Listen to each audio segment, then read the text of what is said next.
Good evening, ladies and gentlemen. Welcome to Paranormal Encyclopedia on our new night. If you missed the announcement the other week, it's going to be Mondays 6 to 7 now instead of Saturdays because of my new work schedule. Funny enough, I could have done it Saturday because I didn't start work yet, but here we are.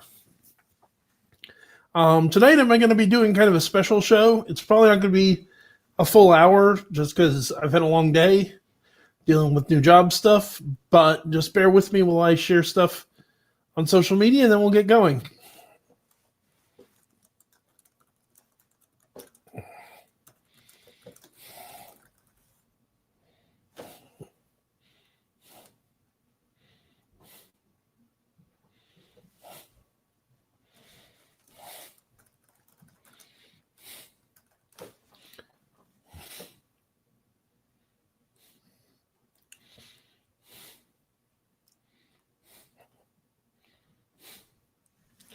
Almost there. Bear with me, everyone. And yes, we are in fact live. I'm just sharing things to the appropriate places on Facebook.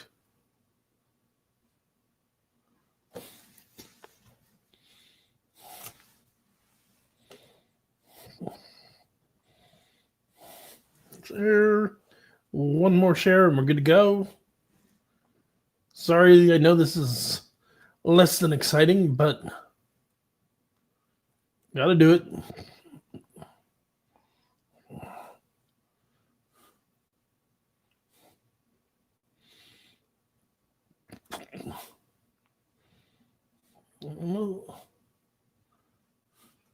Okay, we're good to go. Good evening, ladies and gentlemen.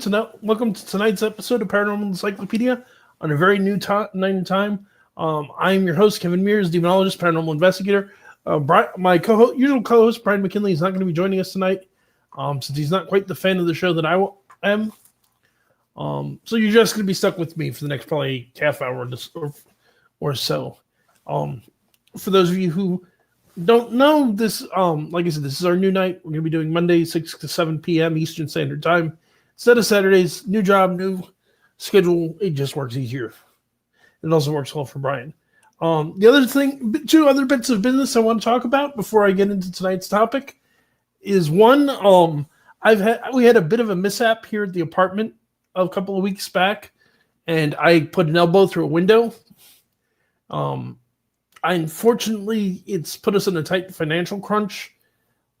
We don't quite have the money. There's a link in the description to a GoFundMe. If anybody can help, please do. If you can't, try to share it, at least spread the word. The window's in bad shape. We just don't have the money to fix it. But I don't want to dwell on that. Like I said, tonight we're here to talk about the TV show Supernatural. It's been a big part kind of a big deal for me, given I started watching it all the way back in 2005 when it first hit the air. And for those of you, if anyone isn't aware, the last episode just aired on the 19th. So this past Thursday. The show covers a lot of topics I've covered on the show. It's deals a lot with demons and angels, of course, which is kind of what I do. I remember even back when it first started, having friends of mine who knew, because even in 2005, I was still in demonology and the paranormal. In fact, Lou Gentili, my mentor, was still alive. So people knew what I did, and I get comments. I remember a friend saying, "Oh, I just watched a show the other night that reminded me of you with exorcisms." It's like, Supernatural? Yeah, it's Supernatural. And that was late in the first season. I hadn't watched it yet. I tend to be a little slow to catch up with new TV shows. I've had a long-standing policy of not paying for cable. I don't think it's worth my money. What we do instead is we do Netflix, Hulu, and all of those, and then we have a Roku TV, so we have the CWC, and I've been watching Supernatural, keeping up with it on there, and things of that nature, rather than pay for cable. That way I get what I want to watch instead of having to pay a whole probably it works out to be a little more at this point because we have a subscription to just about everything. But this way I'm paying for what I want instead of paying for 50,000 channels of sports I don't watch. For example, I'm not a sports guy. At any rate, so the show has been described by its creator Eric Kripke as Star Wars in Truck Stop America. And that's kind of one of the things I always liked about it. It's just two brothers on the road dealing with with the various weird things that go bump in the night. There's a ton of urban legends that went into it, especially the first few seasons. It's a lot of urban legends. Hookman shows up, like Mary shows up. It's some actual it's some folklore, older folklore. Like it's one of the few shows I've seen nail the Windigo mythology correctly, as opposed to Charm. So most TV shows that deal with Windigo, or any other media that deal with the Windigo, movies, books, role playing games, tend to turn them into werewolves, which they're not. It's really more like a form of demon possession, as we talked about last week in the Cryptids episode. But Supernatural didn't do the spirit and possession aspects of it. They did the rest pretty accurately, which is good. They did. I mean, the demons. Okay, so here I guess is the first thing I want to comment on. So much about how they handle demons is wrong. Don't get me wrong, I like it, but it's wrong. The most obvious thing, and this is a recurring complaint I've had with how a lot of fiction handles demons. They tend to make demons into either entirely, a lot of fiction, I should say, tends to make demons just another physical monster to fight. You splash the demon with the holy water just like you drive a stake through a vampire's heart. And there's some really good books that do that, don't get me wrong. Patrick Thomas's Murphy's Law has physical demons, does a wonderful job with it. Jonathan French's Bianca Jones books, good job. John Hartness's Quincy Harker novels has physical demons, not knocking them, good stories, but that's not how demons work. They're spirit beings. So Supernatural gets the spirit being part right, but they misunderstand this idea that demons have to possess people to affect the physical world. They don't. Their spirits are just like, the spirits like ghosts are. They can interact with the physical world and meddle with the physical world. And usually, demonic haunting starts like a more violent regular haunting and progresses towards possession. It's not somebody wakes up one day and gets possessed. And that's a whole other issue the show doesn't get into, which is the whole spiritual concept of ground and the fact a demon needs permission to enter a person's life. The other thing I don't like, and I should say minor spoilers here, towards the end of my talk, I'm going to talk some about season 15 and the way the show ended, but I will preface that when that comes up, because I don't want to spoil something that somebody it just ended last week. There are probably people who will watch this. There may be people who watch this that didn't watch the series finale, and I don't want to spoil that for you. So near the end, the last thing I'm going to talk about before I sign out for the night is the stuff about season 15 and the series finale. And if you don't want to watch that, you'll know because I say, spoilers ahead or something like that. And you can tune out. But I'm going to spoil lots of stuff from the earlier seasons just because it's been on for 15 years now. If you haven't seen season 1 and you're watching this, I have no sympathy about your problems with spoilers. Stop this, go watch it on Netflix, come back after you're caught up. And yes, seasons 1 through the first 2/3 of 15 are on Netflix. And just the last part of 15 of the last season that isn't as yet. But the other thing that irks me is that they deal with the idea of humans as demons as corrupted human souls. Whereas in my experience in the work I've done, one of the defining traits of what makes a demon is it's not a human being. It was never a human being. They have a great deal of resentment towards people about not being human beings or having ever been human beings. I get it within the mythos of the show. It does raise some questions about, well, why couldn't you have done that? Because there are legends of demons that, or that this idea that demons are actually corrupted, or humans' damned souls, or so, or the Nephilim, which come up in later seasons. But it's like there's usually, even in those cases, there's usually distinction between demons and devils. The devils are the fallen angels, or the vice versa. And they didn't do that, which kind of irked me. The only properly fallen angel in the show is Lucifer. Not a big spoiler. Castiel sort of falls eventually, but he doesn't become a demon. He just becomes an outcast angel that heaven won't take in anymore. Other than that, a lot of the stuff they do is very good. I mean, Lilith as the first demon is very consistent with Jewish folklore about demons. Azazel and some of the other named demons in the show are right out of Jewish or Christian demonology. Azazel is pretty prominent in Jewish demonology, as I understand it, in fact. If Azazel being the yellow-eyed demon, the villain of the first 2 seasons. It's a good mythos within the context of the show. And don't misunderstand me. I'm not saying I don't like the demons in the show. I actually do. I'm just critiquing where they went with the mythology of it.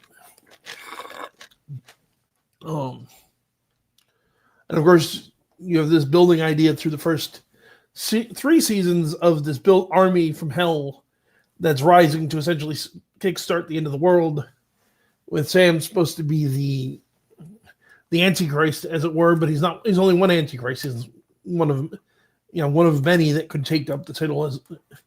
And there's some implication that's happened before. And then the question of what's his role in all of this, and you eventually find out Lucifer is locked away, which is another concept you do actually find in some Jewish, or some Christian, interpretations of Revelation, because the book of Revelation talks about the devil being sealed in hell or in the abyss for 1,000 years and then being released for a short time. Some scholars interpret this to mean that Lucifer is locked away at the moment and can't interact with people, does not come to Earth. Others interpret this to mean that sometime, at the end of the apocalypse that people talk about, Lucifer will get sealed away for 1,000 years and then will be released. Personally, I don't really subscribe to the first one. I don't know about the second one because I'm undecided about the entire concept of the apocalypse. But the simple fact that Lucifer definitely interacted with Jesus in the Bible. So did he go into imprisonment for 1,000 years after that? In which case he's loose again, because it's been almost 2,000 years since the time of Jesus. When I read in the show, you eventually get this revelation. The demons are trying to release Lucifer to bring about the end of the world, which leads to what was originally meant to be the last season, which is season 5, which in so many ways could arguably be considered the worst season, one of the worst seasons by a lot of people. I happen to like it. The thing I would point out with it is you got to kind of take it with a grain of salt, just because when it's not based on Christian end times prophecies at all. There's no 66 seals. There are 7 seals in the book of Revelation, but there's no mention of 66 seals in the Bible, let alone in the book of Revelation. That was all made up for the show, which is, again, fine. Although you do get people that think, I say that it's not in the Bible because you do get people that think it is, and they go running through the book of Revelation going, so wait, where's the 66 seals and the break, all this stuff? And it's like, it's not there. It's fiction. Then, of course, you get things like, back when 5 came out, I remember Father Joe having someone ask him about when in Revelation does Lucifer kill Gabriel, and it's like, that not only does not happen anywhere in the Bible, that's in most Christian angelology, angels can't die. They're functionally immortal, so it wouldn't be possible for Lucifer to kill Gabriel or anyone else. Which raises some interesting questions as well about if angels can't die, what would be the point of them going to war with each other the way they do in Revelations 12?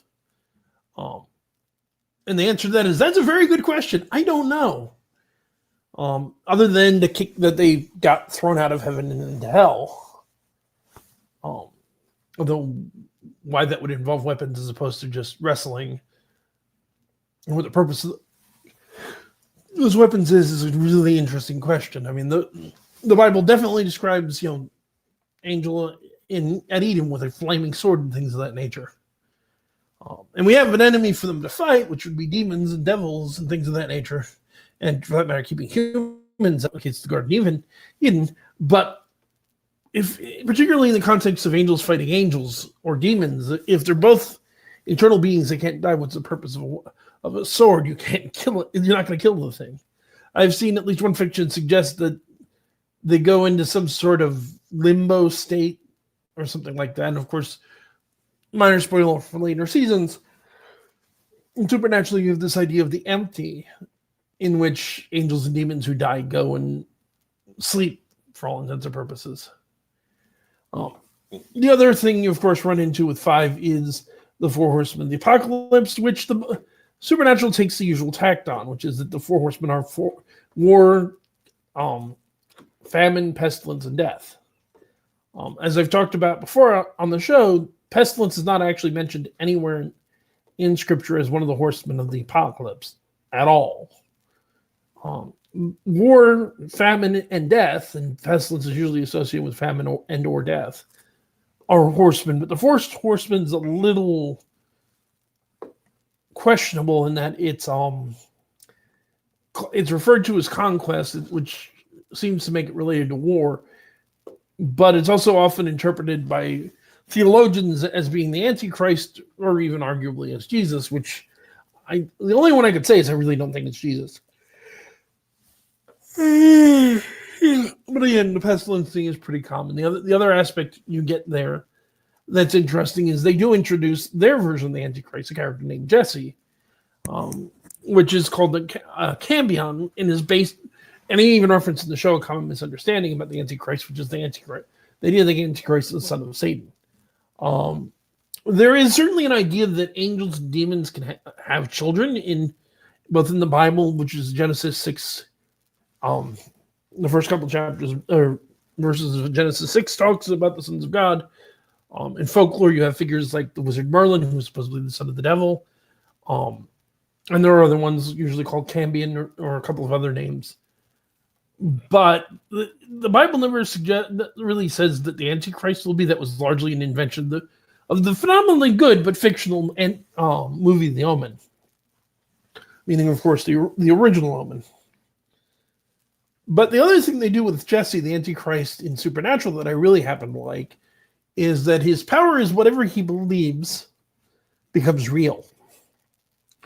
Those of you who know Neil Gaiman or Terry Pratchett, or have been keeping up on your Amazon original series, may recognize this concept as being the power of Adam Milligan, Adam Milligan, I think so, Adam from Supernatural.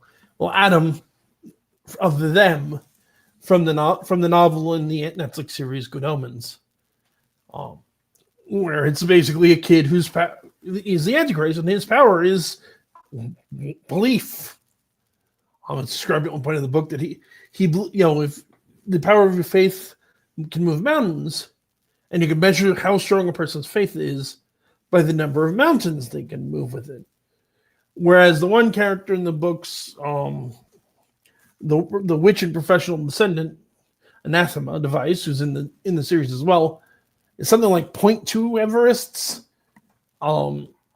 Adam can move 2.5 Everests. His belief is that powerful, leading to all sorts of funny things when he gets his hands on Fate magazine and starts believing in various New Age ideas about UFOs coming for world peace and all of that.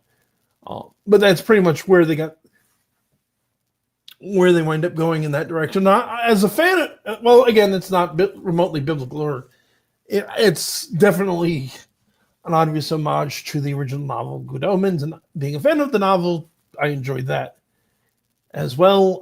I've seen plenty of people complain about the novel and the series that no, the end of the world is very serious. You have to take these things seriously.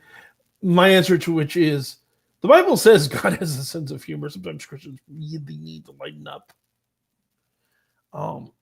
And take a little, especially you choke at the expense of the devil. If anyone deserves to be the result of mockery.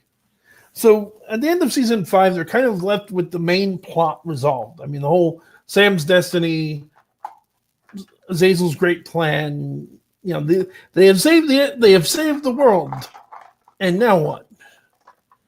And they bring in the idea of the Leviathan, and Eve the mother of monsters. Well, first it's Eve the mother of monsters, and then it's Leviathan.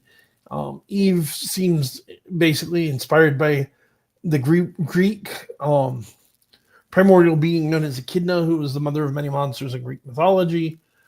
Leviathans, the name is drawn from a creature that's described in the book of Job and other places in the Bible that is most likely actually meant to be a crocodile, but is also strongly associated in both Jewish and Christian theology as a very powerful devil.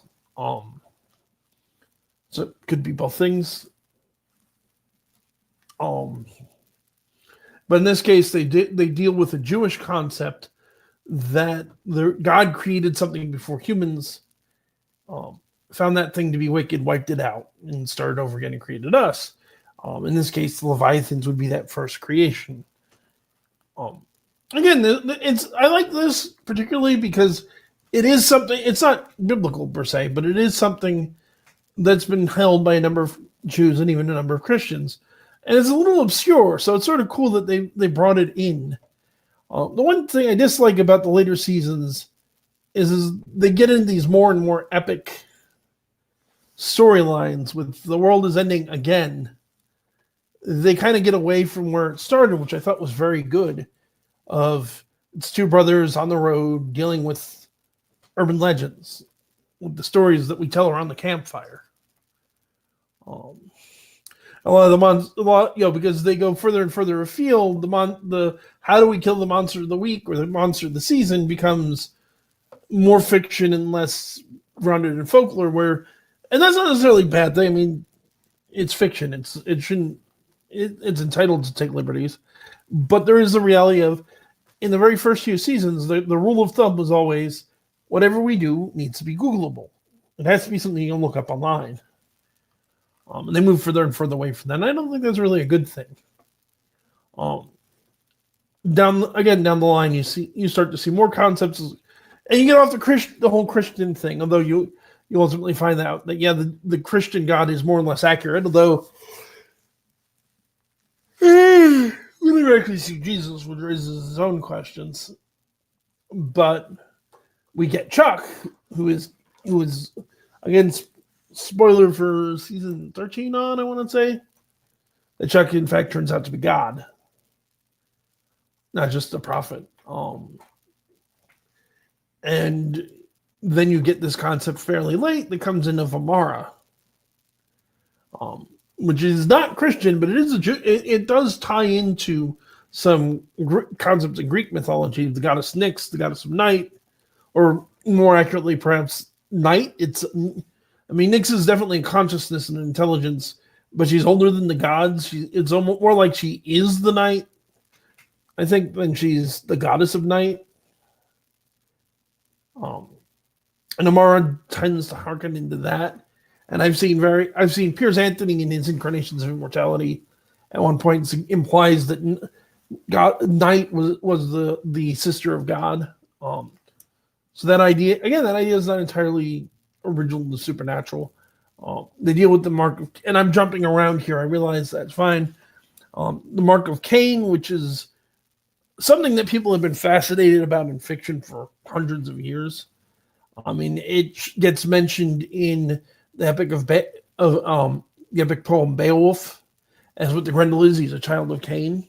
The Bible doesn't say a whole lot about Cain beyond, he murdered his brother Abel. In the Bible, of course, he murders Abel out of jealousy because Abel's offering to God is more accepted than Cain's. In Supernatural, twisted around where Abel's actually getting involved with Lucifer, not God, and Cain takes his place essentially by murdering Abel, and then is given this mark and this power relating to Amara.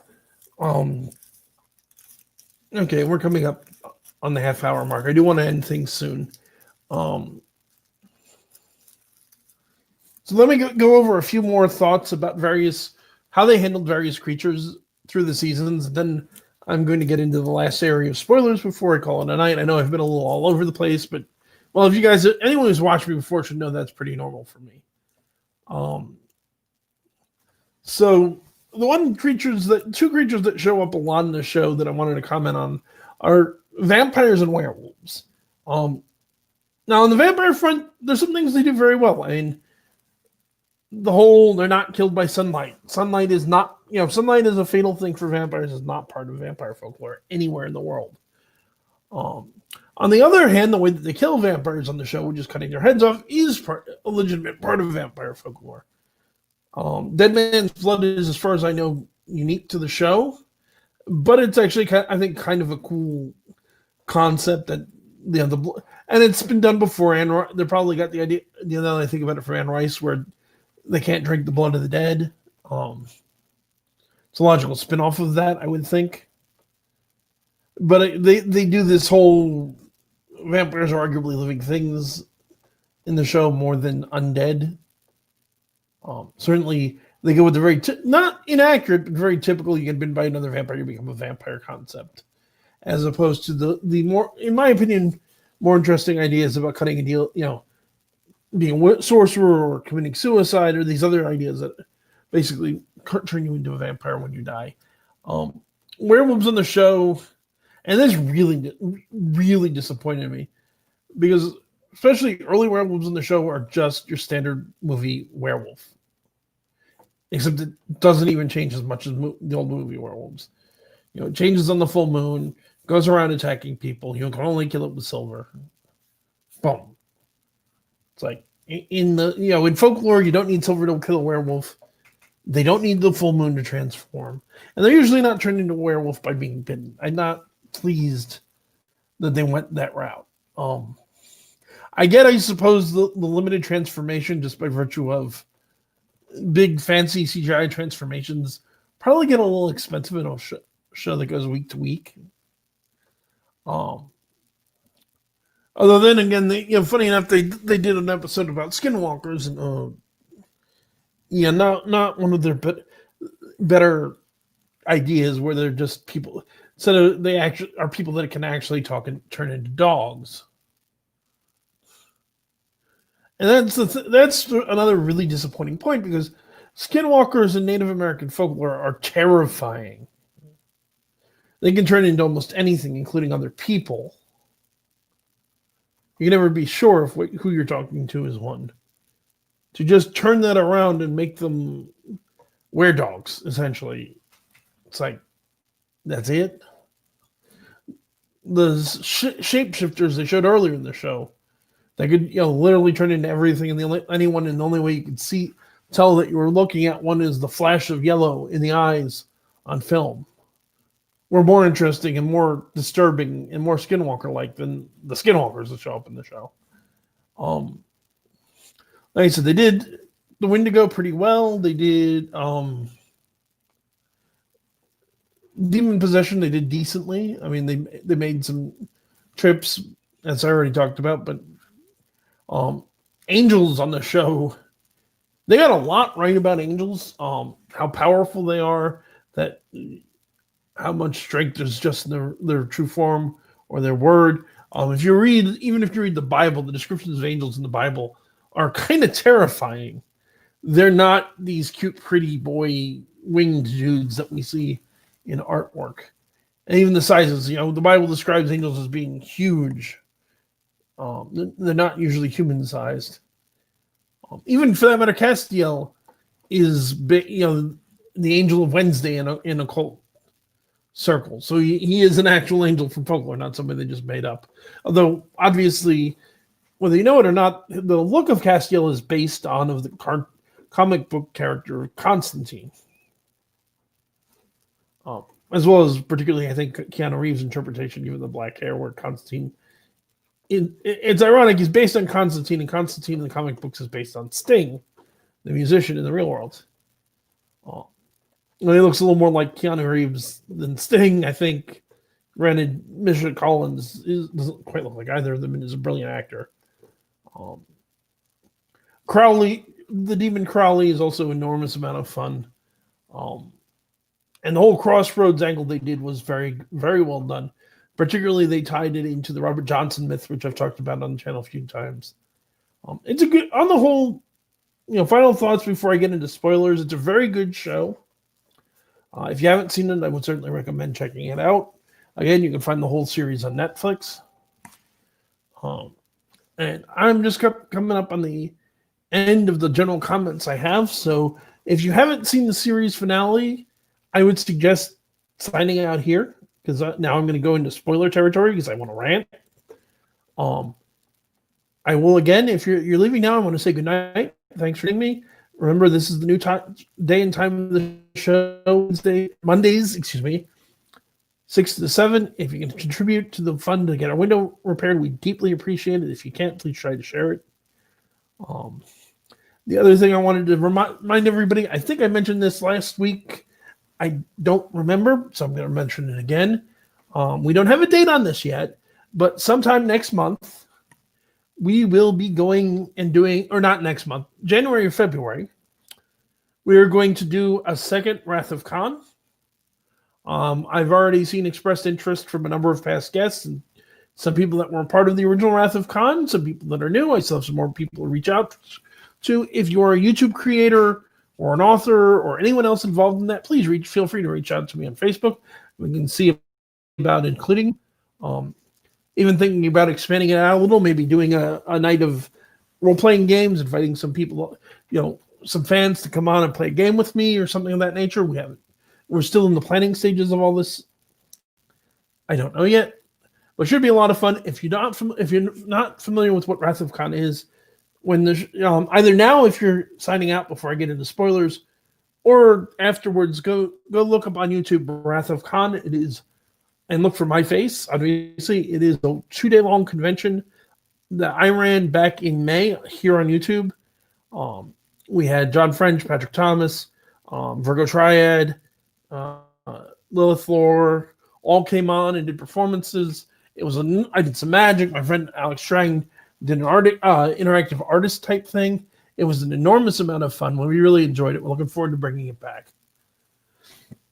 So again, consider checking that out. Now, last warning, spoilers ahead. So let me first say that the whole idea that started at the end of season 14 of God is bad, is evil, I'm not a fan of it. And let me explain why. This is not Christian griping about making our God evil. It's not my problem. My problem is that all through the first 13 seasons of the show, whenever, all the times we see Chuck, when we see God, he comes off on being on our side. Now, even his involvement in season 4 and season 5, he doesn't make Sam and Dean do anything. He gives them a helping hand to do what they're trying to do.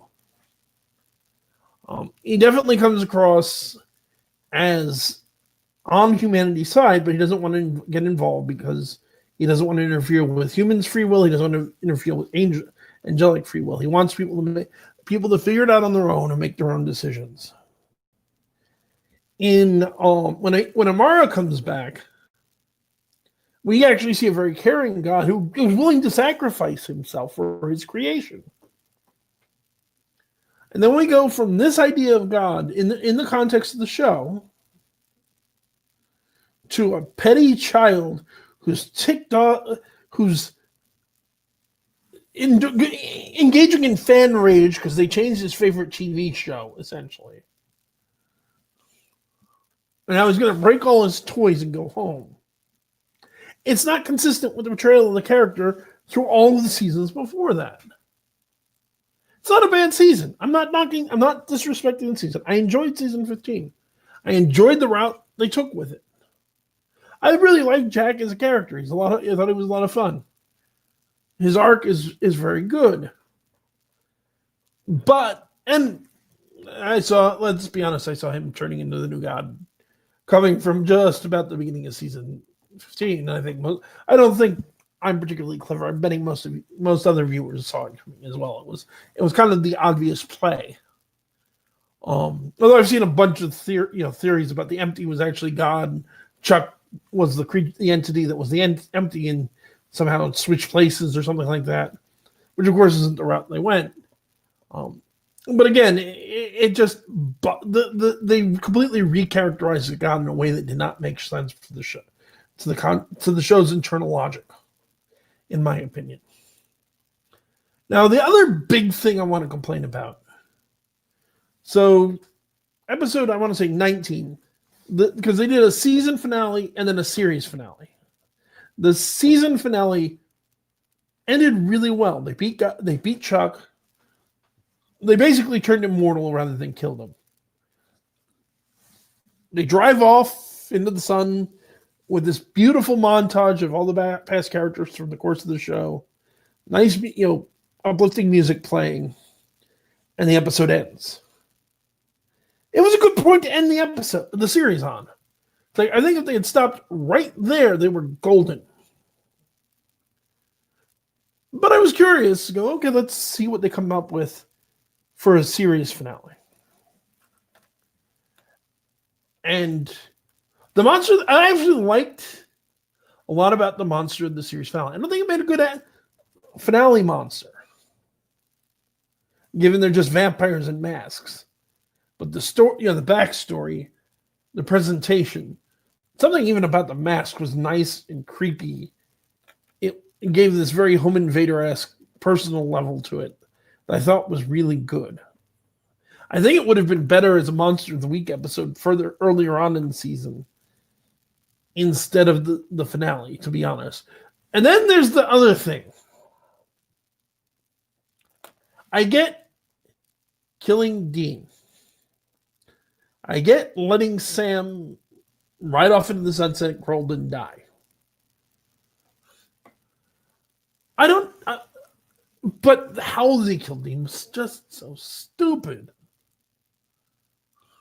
and anticlimactic.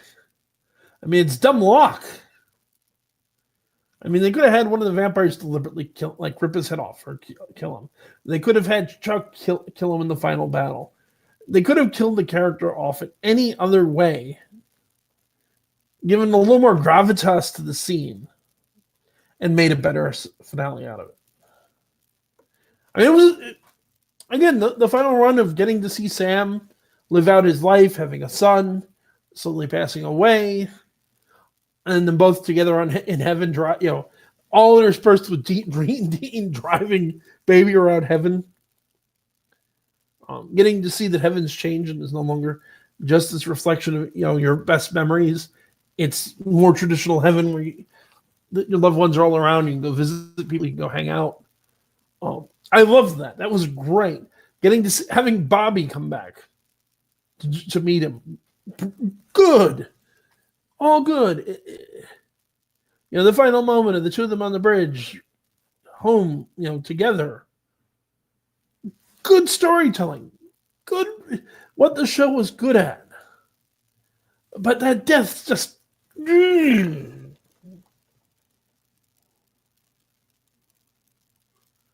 It's not... It's like... Because the worst part is, it's like watching it and this is it? This is how you're going to do this? And it just left me unhappy for the rest of the episode. In a way I didn't want. And they had to work to re-earn the fact I enjoyed the ending. Just because they went so off course. But what can you do? This is it. The show is over. I've seen rumors that the actors at least would love to come back for a movie or something like that. Which certainly could happen. Let's face it, Death's a revolving door in Supernatural. Could do something neat with Sam's son. Maybe he has to go out hunting. But as it is, I think it's good where it. I think it would have been better if it ended the season an episode earlier. Kill Dean in the final battle. show the whole heaven thing, end it there. And it would have been good. But we got what we got. I am going to wrap this up at this point. I've had a somewhat long day, as I said. Want to thank everybody who tuned in. I hope you enjoyed this. Remember to tune in next week. Again, Monday, 6 p.m. Eastern Standard Time. Topic will be announced on Facebook, so remember to go check out the Paranormal Encyclopedia on Facebook. That's us. If you just put in Paranormal Encyclopedia, you get somebody else. So remember the at the beginning. And that's going to do it. We got Thanksgiving coming up this week. I hope everybody has a nice Thanksgiving as much as you can, given that things are shut down. Again, my family is, for example, not getting together, of course, because of the legitimate concerns about Corona. I'm very disappointed, but I understand it. I'm not promising anything, but maybe I'll consider doing a stream of some kind. That's an idea. Well, we'll see. Again, that's going to do it tonight. For tonight, this is Kevin Mears, your demonologist and Paranormal Encyclopedia, saying good night and God bless. And I'll see you next week, everybody.